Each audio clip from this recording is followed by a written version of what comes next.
আপনি দেশেই তো খুঁজে পাওয়া যাবে না। আমার তো আমার যেটা আছেন না আমার সাথে সব 111 আমাদের দেশে আছে নাকি আপনার?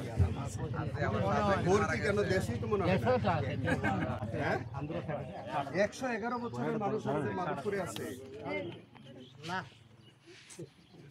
তা আপনি যে 111 বছরের একজন প্রবীণ মানুষ, আপনি হাঁটা চলাফেরা করতে পারেন, আপনি নামাজ পড়তে পারেন, এই যে আমাদের সাথে সুস্থ মস্তিষ্কে আপনি বুঝেন এবং কথা বলতে পারেন, এই যে আল্লাহর একটা নিয়ামত।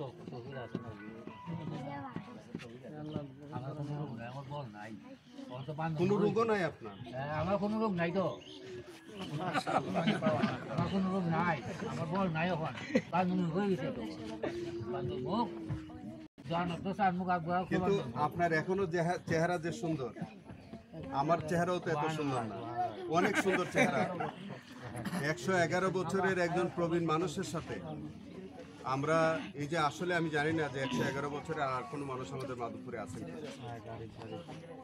তা আমি আপনার মতো এরকম একজন প্রবীণ মানুষের কাছ থেকে